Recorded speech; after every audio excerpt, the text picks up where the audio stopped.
Romans 8 is full of verses that, well, it's just full of a lot of truth. The whole book of Romans, the whole Bible for that matter, but the whole book of Romans is like that.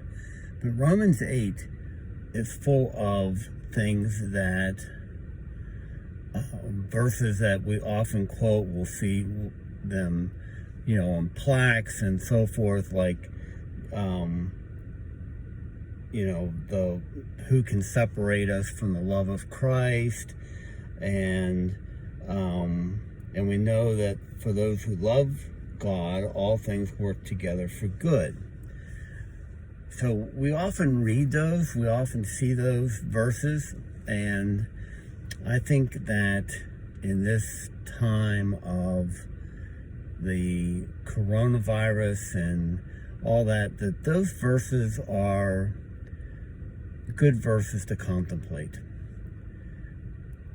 Who can separate us? No one. No one can separate us from Christ. Not even a virus. Not even an invisible virus that we could pick up without even knowing. Can't separate us. Not going to happen. And we do know that all things work together for good for those who love God and are called according to his purpose. But that doesn't mean, and this is, I think, sometimes misunderstood, that doesn't mean that everything's going to be hunky-dory. That doesn't mean that everything is going to go your way. That doesn't mean that you're never going to have trouble in your life. It just means that when you do, God is going to use that for your good.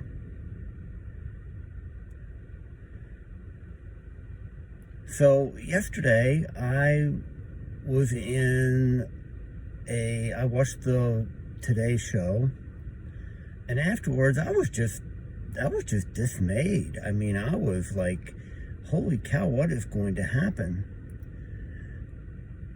And I went to work that way, and I wasn't a happy camper.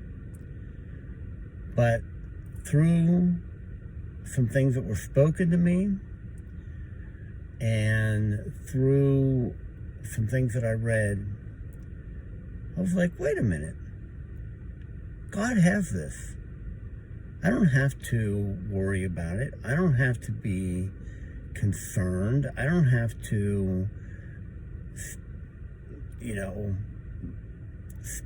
stay awake at night wondering if I'm going to get this virus, and if I do, will I survive or whatnot. It doesn't matter.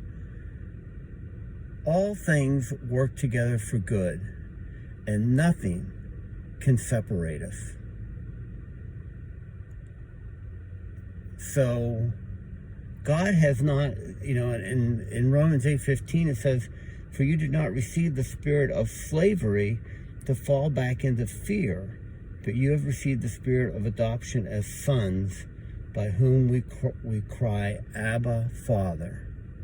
Abba is Daddy.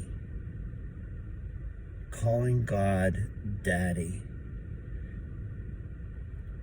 We should not, as Christians, we should not fear. God has this, and he does not want us to fear. So when you find yourself